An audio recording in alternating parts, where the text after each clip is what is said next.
this notion, and everyone watching and listening should be super clear about this notion that net zero on the carbon front is necessary is a lie. The idea that we're going to manage it by 2030 is preposterous beyond comprehension.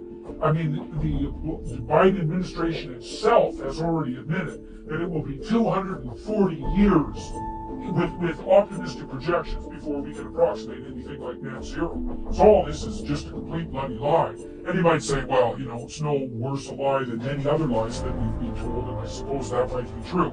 Except that what we're seeing in places like Germany, for example, is that as we move hypothetically towards these idiot, pathological net zero sloganeering propositions, we get more unreliable power at a much higher cost, like 4 to 5 times as high, so that industry starts to move to places like China, which, by the way, don't have the best environmental regulations.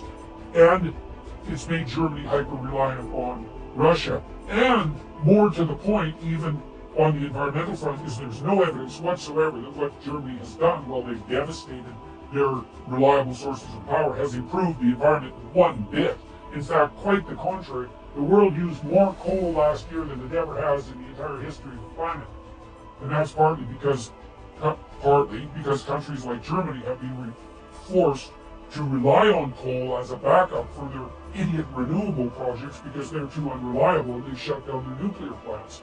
So anybody who's listening who thinks, well, maybe the environmentalists are going too far, but coal should be off the table, it's like, you simply don't know what the hell you're talking about. It's also the case that for many people around the world, especially in developing nations, coal is a hell of a lot better and a lot less polluting than wood.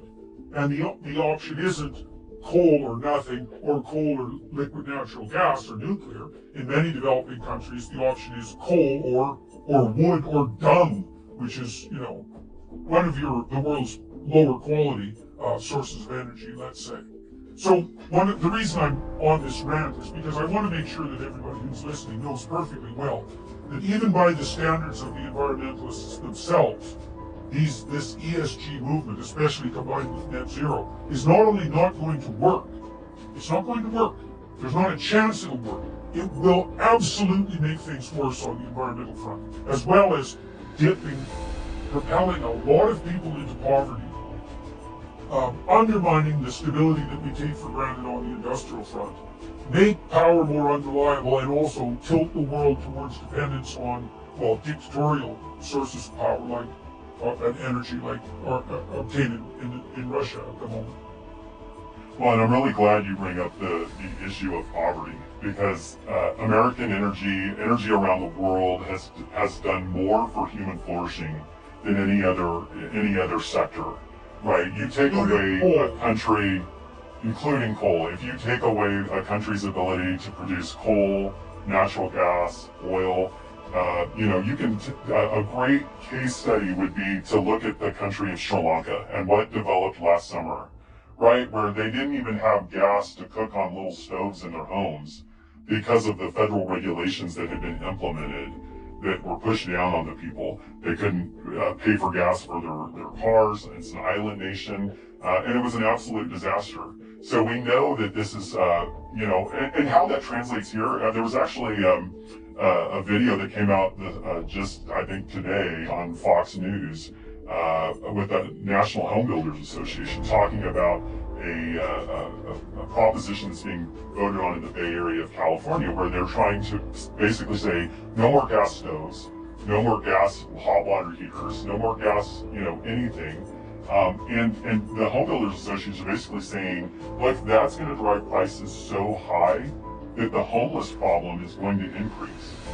And so it's a really big misnomer to think that we can get to this this fantasy world of net zero, and then still have, human flourishing and the modern technologies. There's a great organization that I have to give credit to, Life Powered, part of the Texas Public Policy Foundation, has this great video that shows from, the time that you wake up in the morning until you get to your office, just in that first 1.5 hours of your day, how many petrochemical products are involved in your life, whether it's in your alarm clock, in your bed sheets, in your clock and your toothbrush and, you know, all of those things.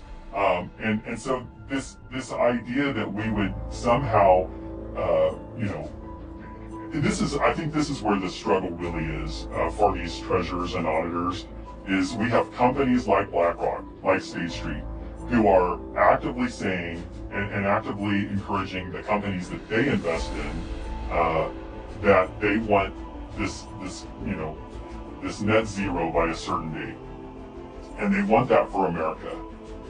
But what they're not telling the American people is that they're taking those dollars that they're investing on behalf of all these pensioners in America, and they're trying to invest and leverage them so they can do business in China. It's a huge new retail audience. China's the largest polluter on the earth. They have 5 times the number of coal-fired power plants than America does. We had about 225 in 2021. They have about 1,118, I believe. Well, I think I've read that China is planning to build more coal plants than there are coal plants in the world.